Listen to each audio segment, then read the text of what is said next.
Hello everyone, Equipment War here, and in this video I'm going to talk about how Might and Influence works. And also this will apply to similar skills like Frozen Trail, First Snow for example, Overwhelming Odds, you name it. And I'm going to show why it works. So let's get started. I'm going to start by going to my skill tree. This, by the way, this is my dual list if you're wondering. Some people said it doesn't work when I have it in this area here because I only have allocated 2 dexterity. And now we're going to talk about why it still works. You can see I have 2 dexterity nodes here, which will be 20 dexterity. And you can see I need 40 dexterity in an area for this to work. But if you read carefully, you can see it says when at least 40 dexterity is in radius. Which means I don't need to take it. These 2 dexterity nodes here I haven't allocated will still count. So I have 4 dexterity. You can see 1, 2, 3 and 4. Which means that Might and Influence are active. So let's take a dual strike here, and I'm going to show the difference between melee splash and not melee splash. And see if you can see any difference. I'm also going to show it when I just doing single target. So let's go into this low level riverways map and kill some enemies. This is with Might and Influence. Just to show it, I still have my... you can see I still have my melee splash there. And just to prove it, no melee splash here. So let's see if we can find some more enemies. Try it out on. You can see if we can find some more enemies. You can see I'm splashing around to surrounding enemies and they are also taking damage.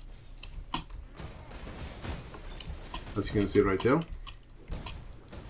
think I've proved that enough. So let's do the same thing with melee splash instead. I'll take that Juliso and that all.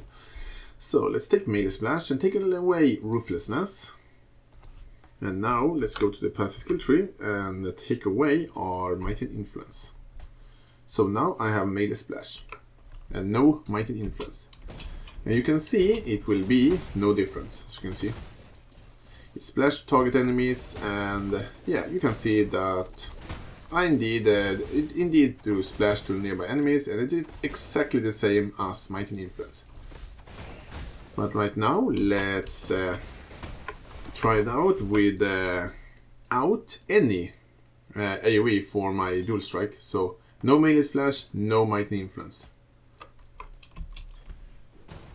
Can be a little bit hard to see, but you can see now the enemy dying way slower. You can see it is single target.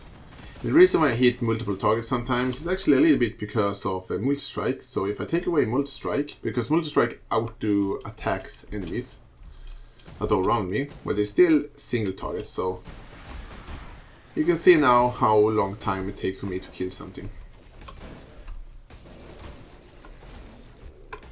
It is indeed single targets. So that is how Might and Influence works, and this is with you can see even with the multi-strike, I still do single target damage. So let's put back our normal setup and show it again. Oh, by the way, here's many enemies. This is I still have the single target setup, and you can see it takes forever to kill a large pack of enemies. So now let's put back our Might and Influence again. Back it here, and let's see now. Let's have a ruthlessness back again. Let's see if we can find some more enemies. You can see now it's a very big difference. So that is how Might and Influence works, and as I said before, this will apply to other games like Frozen Trail, Overwhelming Odds, you name it. Those type of support games that requires 40 of an attribute, strength, dexterity, and intelligence. You don't need to allocate it, just that it is in radius. So yeah, pretty much what I had to say. If you have any more questions, or if I forgot to mention something, or if I explained in a bad way, please let me know. But anyway, thank you all for watching, and I see you guys soon.